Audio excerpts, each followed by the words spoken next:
निजा त मेला कलकतिया राजा घरही में धैले बानी काला सा राजा जनी जा त मेला कलकतिया राजा घरही में धैले बानी काला सा राजा। हेलो ब्रदर, आप लोग कैसे हो? मेरा न्यू वीडियो में आप लोग का वेलकम है। फिर एक धमाका सॉन्ग लेके आ चुका हूँ और भक्ति सॉन्ग है। और आप लोग पवन सिंह के तिरक पढ़े जो भाई मेरा वीडियो को देख रहे हो और गाना को सुनते हो तो लाइक कीजिए, कमेंट कीजिए, सब्सक्राइब करना भूले। चलिए आप लोग के इस गाना को लाइन बाय लाइन सुनाते हैं और आप लोग को मस्त लगे तो लाइक कीजिएगा, कमेंट कीजिएगा। चलिए सबसे पहले हम मुखरा सुनाएंगे आप लोग के। जनी जा त मेला कलकतिया राजा घरही में धैले बानी काला सा राजा जनी जा त मेला कलकतिया राजा घरही में धैले बानी काला सा राजा। यहाँ दो बार गाना है।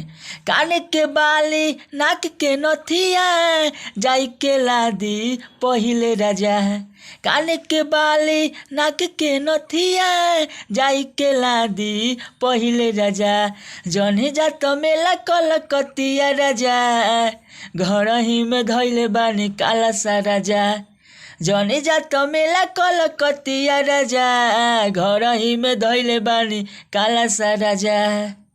यह पवन सिंह के तिरक पढ़े, पवन सिंह के तिरक पढ़े भक्ति संग है। चलिए अंतरा सुनाते हैं आप लोग का। अंतरा सुनिए। केलाई काला सा के केलाई काला सा केलाई चुनरी रौरा त जात बानी छोड़ी के मेहरी 9 दिन भूखल बानी माई के बरत हो केलाई जाके हमारा के फल हो। यहाँ दो बार गाना है।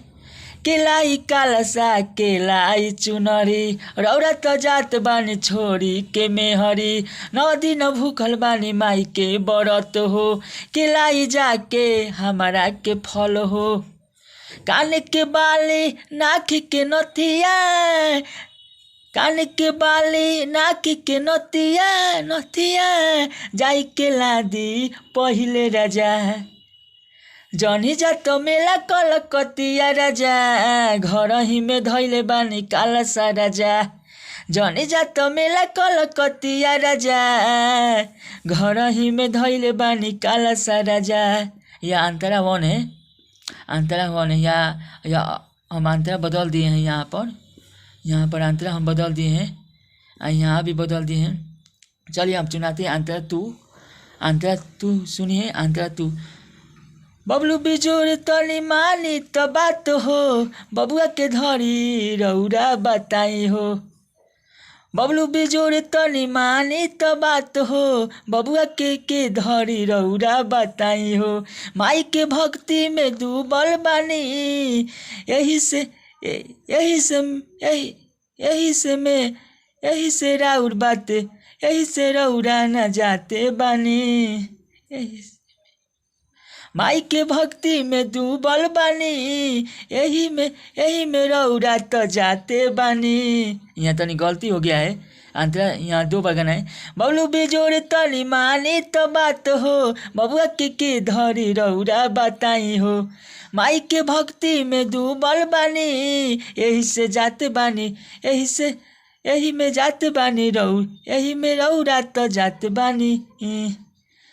लोग मारी ताना सुनए राजा 1 साल भइल शादी राजा लोग मारी ताना सुन राजा 1 साल भइल शादी राजा जनी जा त मेला कलकतिया राजा घरही में धैले बानी काला सा राजा जनी जा त मेला कलकतिया राजा घरही में धैले बानी काला सा राजा।